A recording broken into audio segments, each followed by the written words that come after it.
One of the beautiful things about the family of Yusuf alayhi salam and Yaqub alayhi salam is that they stem from a similar spirit of Ibrahim alayhi salam. And I wanted to actually stick for a moment with what precedes Surah Yusuf and Surah Hud, and then a common denominator that you find between these three people, between the great-grandfather, the grandson, and the great-grandson. You know, when we talk about Ibrahim alayhi salam as Abul Anbiya, as the father of the prophets, obviously that refers to the creed, the pure tawheed, the oneness of Allah subhanahu wa ta'ala that Ibrahim alayhi salam taught, and how that was transferred from generation to generation. But there's also the akhlaq of Ibrahim alayhi salam, the character traits of Ibrahim alayhi salam.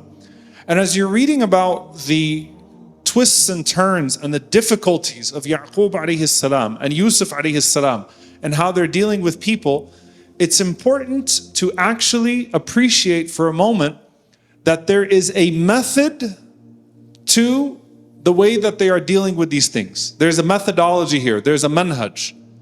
And that methodology comes from the great-grandfather, in the case of Yusuf alayhi salam, the great-grandfather Ibrahim alayhi salam.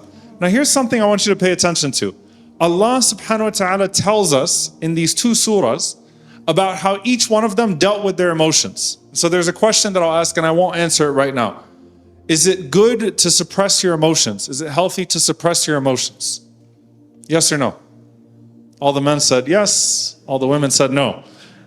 Exactly what I thought would happen, right? Pay attention, subhanAllah, to something very beautiful about these three men.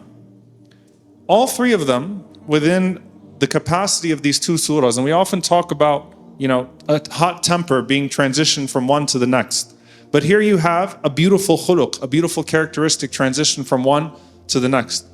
All three of them dealt with pain that was caused to them by one of their family members or some of their family members. In the case of Ibrahim alayhi salam, he complains to Allah about the pain caused to him by who?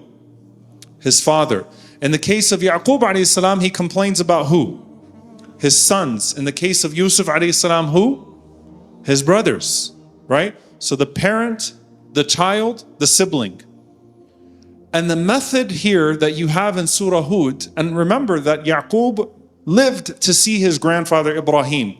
And there's a beautiful lesson that transitions here. Allah describes Ibrahim alayhi salam with Inna Ibrahim lahalimun awwahun munib. It's one of the most beautiful summaries of a man's character alayhi salam. Ibrahim alayhi salam was halim, he was very forbearing. He had to take a lot. He had to deal with a lot. The types of things that Ibrahim alayhi salam went through, the types of pain that he encountered, the types of hardships that were inflicted upon him by the same people that are supposed to give you comfort and love were so much. The pain from his people, the pain from all circles and sectors of his society. When he's thrown into that fire and Ibrahim looks around, he doesn't have a friend amongst the human beings. His only supporter is his wife Sarah. Lut alayhi salam has already moved on before that. So he's looking around and he sees nothing but insult and hatred and pain being inflicted upon him. Halim. He has to take a lot. But he was awwah. Allah describes him as someone who grieves, right? So we're talking about the intensity of emotion in the khutbah. He had a lot inside. He had a soft heart. SubhanAllah, this is of the mission of the prophets. They are a mercy in their prophethood. And the Prophet ﷺ, the last and final prophet, is rahmatan lil alameen, a mercy to the world. لَعَلَّكَ بَاخِعٌ نَفْسَكَ عَلَى آثَارِهِمْ. It hurts him, sallallahu alaihi wasallam. What is said to him, and then the fate of those that are saying these things to him. It hurts him. They have soft hearts. They are the softest hearted of people to ever walk the face of the earth, because the softer your heart, the greater your rank in the sight of Allah subhanahu wa ta'ala. So Ibrahim alayhi salam used to take a lot from the people, and he had a tender heart. He was awwah. So how does he deal with that? He's munib. He's turned back to Allah subhanahu wa ta'ala, frequently turning back to Allah subhanahu wa ta'ala. Like if I could give you a visual of this ayah, think about the first part, lahalimun. You imagine the people hurting him, yelling at him, and his ability to be patient with that. Awwah, when he's all alone and he is grieving and he is crying and he is feeling the pain of what is being done. munib, turned back to Allah subhanahu wa ta'ala, and funneling all of that into his ibadah, into his dua to Allah subhanahu wa ta'ala, into his supplication, into his prayer, into his worship. There's a method here. And you could see in Yaqub alayhi salam that he's halimun awahun munib. And you could see in Yusuf alayhi salam that he's halimun awahun munib. All three of those characteristics are demonstrated in their story. In the case of Yaqub alayhi salam, you have to be extremely forbearing to be able to deal with the pain that is being caused to you by your sons. He's taking a lot from them. Not just that they kidnapped his son and threw him away, but that they also lied to him, and they're mocking him in his pain and calling him a deluded old man, a delusional old man. Why can't you get over it? And what does Allah subhanahu wa ta'ala say? That وَبْيَضَّتْ عَيْنَاهُ مِنَ الْحُزُنِ فَهُوَ كَظِيمٌ. He cried himself blind. إِنَّمَا أَشْكُو بَثِّي وَحُزْنِي إِلَى اللَّهِ. Crying to Allah subhanahu wa ta'ala, awah, but إِلَى اللَّهِ, munib. And Allah subhanahu wa ta'ala says, فَهُوَ كَظِيمٌ. He swallowed it. He swallowed it, right? وَالْكَاظِمِينَ الْغَيْظِ. Those that swallow their pain. He swallowed his emotions, his pain, and he took it to Allah subhanahu wa ta'ala. So you see the element of forbearing, grieving, turn back to Allah subhanahu wa ta'ala. Forbearing, grieving, turn back to Allah. Now it's very interesting, because then you come to Yusuf alayhi salam, the last one in this equation, in this sequence. Ishaq alayhi salam, we don't see any pain being caused to him in the Quran, right? But Allah knows the life of a Nabi always comes with its challenges, right? The life of a prophet always comes with its challenges. But Yusuf alayhi salam, when Yusuf's in front of his brothers, and he is in a position of power, and they don't know who he is, and they say, in Yasriq, if he steals, right? If he stole, meaning Binyamin, then he had a brother that stole before, just like him, meaning they insulted Yusuf alayhi salam, not realizing they were standing right in front of him. What does Allah subhanahu wa ta'ala say about Yusuf alayhi salam? فَأَسَرَّهَا يُوسُفُ فِي نَفْسِهِ. Yusuf swallowed it to himself, like that burned, stings. And he said, قَالَ أَنْتُمْ شَرٌّ مَكَانًا, that you are in an evil place. وَاللَّهُ أَعْلَمُ بِمَا تَصِفُونَ. And Allah knows what you're planning. SubhanAllah, think about how profound this is. So first of all, you see again, awah, that he is halim, he's taking a lot. I mean, for him to not just like take his brothers out in the moment, that takes a lot of patience. We always talk about Yusuf alayhi salam in the end and his willingness to forgive them. Most of us, if you saw your brothers after all those years after they threw you in the well, the moment that you set your sight on them and you're in a position of power, you're going to say to the rest of the people in Egypt, I have some business to take care of. Come, tfaddalu, let's go to the Nile River, right? You jump me into a well, it's time to get rid of you. Most of us would say, all right, revenge, right away, as soon as we see them, right? We'd want to take our revenge back. Yusuf is holding it all in. He's being patient with them.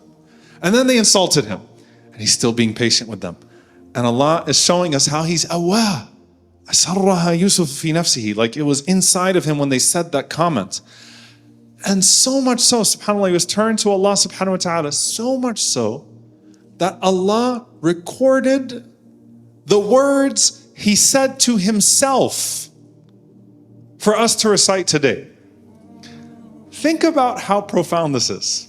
SubhanAllah, Yusuf alayhi salam said something to himself. قَالَ أَنْتُمْ شَرٌّ مَكَانًا وَاللَّهُ أَعْلَمُ بِمَا تَصِفُونَ. What an evil position you all are in, and Allah knows what you're planning. He said it to himself, and imagine if there's like a microphone on the inside of the heart and amplifying it. What he said to himself in his pain is in the Quran. Meaning, billions of people have recited out loud what a man said to himself in that pain as he swallowed it for the sake of Allah subhanahu wa ta'ala. That is so profound, subhanAllah. And it's one of the greatest ways that you can see validation, like Allah Azza wa Jal showing Yusuf alayhi salam and showing us that the cry of the believer to himself is not lost. You know, you might say to yourself, here's how shaitan gets to you. Shaitan says, are you going to let that go? If you don't say anything, then the record won't be straight. You have to say this and you have to say that. Eggs you on. Respond. be louder than them, be more aggressive than them, do this, do this. And Allah subhanahu wa ta'ala is showing, just as He shows us with Zakaria alayhi salam in the corner of Al-Aqsa and these prophets as they made their silent du'as, du'a and khafiyya, that even the inner thought of the believer when he swallows for the sake of Allah subhanahu wa ta'ala, that Allah Azza wa Jal is recording that and that could be a source of great, tremendous reward for that person. Now here's the thing, subhanAllah, Halimun awahun munib. Every single one of them you see this. And the question that I asked in the very beginning, and it is an important question, is it healthy to suppress your emotions? No. But it is prophetic to redirect your emotions. That's what you see in all three of these prophets. They had a method of redirect to Allah subhanahu wa ta'ala. They took it from here and then they brought it to Allah subhanahu wa ta'ala here.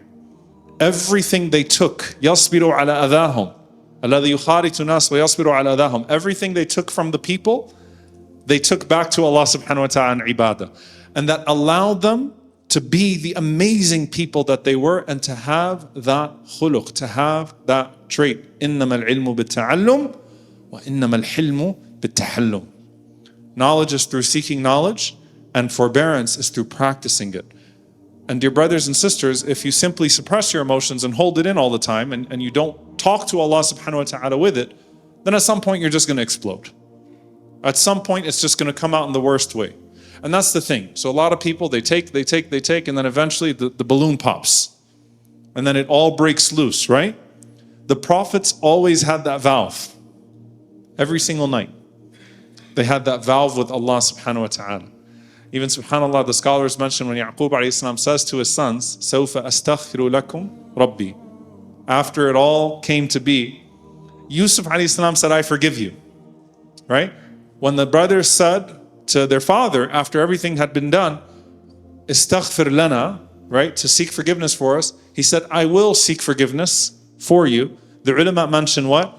That Yaqub alayhi salam had a wird, he had a time where he would pray qiyamul layl at waqt as-sahar, at the time right before Fajr, the last third of the night. And so when he's saying, Sawfa astaghfiru lakum rabbi, that I will seek forgiveness, he's saying, in the last third, when I wake up and I do my qiyam, I will ask Allah subhanahu wa ta'ala to forgive you. I'll take that sincerity, because that's his release valve. So they didn't suppress their emotions, they redirected their emotions. That's why the prophets of Allah were able to endure the greatest trials, because they had the greatest outlet with Allah subhanahu wa ta'ala. That's why the prophets were able to endure this mission, because they knew who they were doing it for, and they always turned back to Allah subhanahu wa ta'ala. May Allah subhanahu wa ta'ala make us as He described Ibrahim alayhi salam, Halimun awahun munib. May Allah Azza wa Jalla allow us to embody these traits and allow us to be in the mold of our Prophet sallallahu alaihi wasallam, and then joined with our Prophet sallallahu alaihi wasallam and the prophets and the martyrs and the righteous ones and the truthful ones. Allahumma ameen. Barakallahu feekum. Assalamu alaikum.